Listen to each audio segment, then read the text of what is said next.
Bonjour et bienvenue dans cette vidéo zoneforex.com dans laquelle je vais vous expliquer comment effectuer vos trades. Alors pour cela, la première étape étant de créer un compte sur l'une des plateformes en ligne que nous vous conseillons. Alors pour cela, rendez-vous sur le site zone-forex.com dans la rubrique Les plateformes de Forex.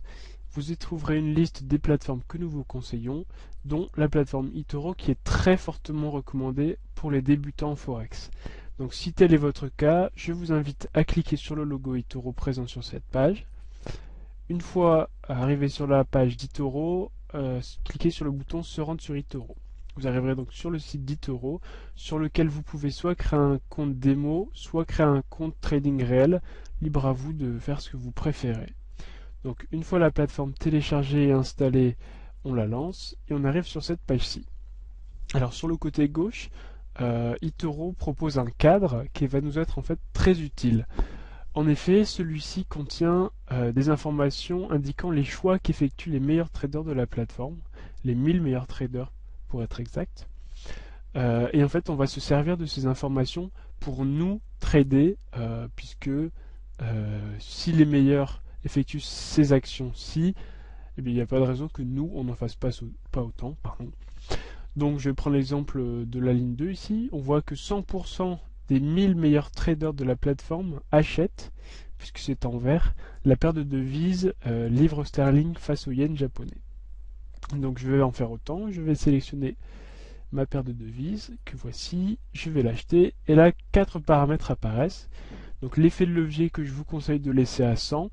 Le montant, je vais mettre 100 $ pour l'exemple. Mais rappelez-vous de ne jamais dépasser 5% de votre capital. Moi j'ai un capital de plus de 9000 $, donc 100 $ c'est en dessous de ces 5%. Et à vous d'adapter, de mettre plus ou moins en fonction de ce que vous voulez gagner, mais rappelez-vous de ne jamais donc dépasser 5% de votre capital. Ensuite, les deux paramètres suivants qui sont très importants dans eToro, ce sont en fait des ordres permettant de fermer automatiquement le trade si jamais vous arrivez à une certaine valeur. En effet, si vous faites un achat de devises, c'est-à-dire que vous pariez sur une hausse du cours. Donc si le cours suit une hausse, comme vous l'avez prédit, alors vous gagnerez de l'argent. En revanche, s'il diminue, vous risquez d'en perdre. Donc c'est pour ça que eToro a mis en place ces deux ordres, qui sont en fait qui proposent justement de fermer automatiquement le trade si jamais certaines valeurs sont atteintes. Par exemple pour l'ordre stop, je vais cliquer sur éditer. Je peux choisir ici à partir de quel montant maximal je suis prêt à perdre sur ce trade. Donc moi je vais mettre, mettons, 40 $. Voilà, j'applique. Et l'option prendre profit A, qui elle correspond en fait au profit minimal que vous souhaitez. C'est-à-dire que si vous atteignez un profit à hauteur de, je vais mettre moi ici 35 $ à titre d'exemple, si jamais le cours augmente et j'obtiens un bénéfice de l'ordre de 35 $, alors eToro va fermer automatiquement le trade et je vais engranger réellement ces bénéfices. Donc j'ouvre le trade, voilà. Donc je retrouve mon trade ici avec les ordres stop et limite éditables à tout moment en cliquant sur les boutons. Le spread ici qui correspond en fait à la commission que perçoit eToro sur ce trade-ci. Il varie en fonction du montant investi et de la paire de devises. Je vous invite à consulter ma vidéo sur les spreads dans la rubrique le Forex en vidéo. Le bénéfice ici qui est un bénéfice virtuel puisqu'il est un bénéfice en temps réel.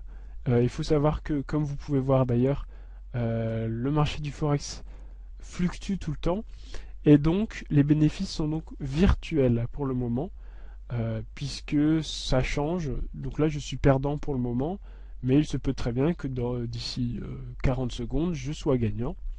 L'important étant de se focaliser sur le long terme. Donc je vais en ouvrir un deuxième. Donc là par exemple la paire de devises USD CAD, alors le dollar américain face au dollar canadien. Donc je vais faire un truc que j'ai oublié de faire pour la première paire de devises, puisque je l'avais fait préalablement. C'est en fait de vérifier la courbe de ces devises. Donc je vais prendre USD-CAD ici et je vais vérifier la courbe en cliquant ici sur le bouton graphique. Et je vais vérifier que le cours est susceptible de remonter. Donc on voit bien là, ici, en changeant l'échelle de temps, que le cours a bien diminué fortement, et que donc il devrait retrouver une valeur moyenne à un moment donné. Donc on peut effectivement parier sur une hausse. Donc je vais faire le bouton acheter, je vais également modifier ça. Hop, moins 40 $ ici aussi, je vais mettre 35 $ ici aussi. Je suis susceptible de modifier ces informations par la suite, hors vidéo, mais je vous en dirai plus donc une fois que les trades seront terminés. Je vais donc maintenant refermer la plateforme et laisser les trades évoluer en fait. Je vais laisser la plateforme fermée une dizaine d'heures et ensuite je vais revenir voir quels vont être justement les résultats de ces trades. Donc de mon côté, j'en ai ouvert 2 à titre d'exemple dans la vidéo, mais libre à vous d'en ouvrir davantage. Je vous invite d'ailleurs à en ouvrir plus, 5 à 10, peu importe. Enfin, libre à vous de choisir combien vous en ouvrez. Donc il faut savoir que plus vous en ouvrez, plus vous avez de chances de gagner et donc d'engranger des bénéfices. Voilà, donc on va maintenant patienter quelques heures.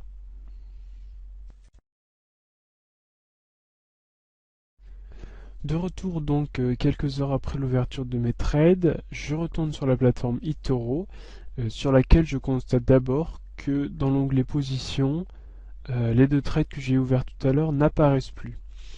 Donc cela signifie tout simplement qu'ils ont été fermés automatiquement par eToro à cause d'un des paramètres que j'ai entré en ouvrant les trades.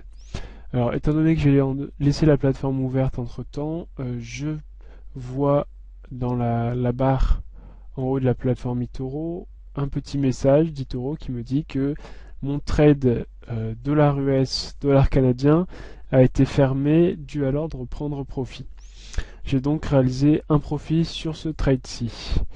Alors, pour voir quel est le montant de ce profit et aussi voir l'état de l'autre trade, je me rends dans l'onglet historique sur lequel je retrouve les 2 trades que j'ai ouverts tout à l'heure. Alors je remarque que j'ai eu un peu de chance puisque j'ai été gagnant sur les 2 avec des pourcentages plutôt confortables. Donc je vais développer ça un peu plus. Donc déjà on remarque une chose, c'est que les trades se sont fermés très rapidement, c'est-à-dire qu'en un peu plus d'1 heure, oui, pour chacun. Donc le marché était très volatile à ce moment-là et que donc j'ai eu vraiment de la chance. Il n'y a pas à dire, mais il est important de souligner que dans le monde du forex, la chance fait aussi partie de l'équation. Il ne faut pas se le cacher, les bons traders aussi ont de la chance, ou parfois moins, puisque j'aurais très bien pu perdre un des 2 trades. Mais là, tel n'est pas le cas. Donc je vais voir plus en détail le premier trade que j'ai ouvert, c'est-à-dire le livre sterling face au yen. Je vois que j'ai réalisé un gain de 32,73%. Alors ça correspond à mon profit brut sur le montant investi. Étant donné que j'avais investi 100 $, 32,73 $ sur 100 $, ça fait effectivement 32,73%. Donc c'est mon profit brut. Je dis brut pourquoi parce que à ce profit, je dois retirer mon spread qui est ici. Donc 32,73 $ moins 7,28 $ de spread, ça va me donner un bénéfice net de 25,45 $. Donc ce qui est plutôt pas mal. Ça fait donc sur ce trade là un retour sur investissement de 25,45%, ce qui est tout à fait confortable. Pour le trade USD CAD, mon profit brut étant de 21,97, mon spread de 5, j'ai donc un bénéfice net de l'ordre de 21,97 moins 5, ça fait donc 16,97 $. ce qui représente 16,97%. Donc au total, je vais avoir réalisé une opération, donc les deux trades confondus, à hauteur de 21,21% de bénéfices nets. Donc voilà, c'était vraiment une bonne opération que j'ai réalisée aujourd'hui. J'espère que il en ira de même pour vous. Vous avez certainement vu que trader sur eToro c'est très facile. C'est pour ça que je me permets d'insister sur cette plateforme qui me semble vraiment tout à fait adaptée aux débutants. Donc vraiment, n'hésitez pas à lire un petit peu le comparatif sur notre site et vous rendre sur eToro pour créer un compte démo. À noter que eToro accepte plusieurs moyens de paiement, donc il est très facile de déposer sur eToro et donc de commencer à trader réellement et d'engendrer des bénéfices comme je viens de le faire là. Voilà, c'est tout pour cette vidéo zoneforex.com. Je vous souhaite une bonne continuation. Si vous avez des questions, n'hésitez pas à les poster sur le forum. Et voilà, bonne journée et à bientôt sur zoneforex.com.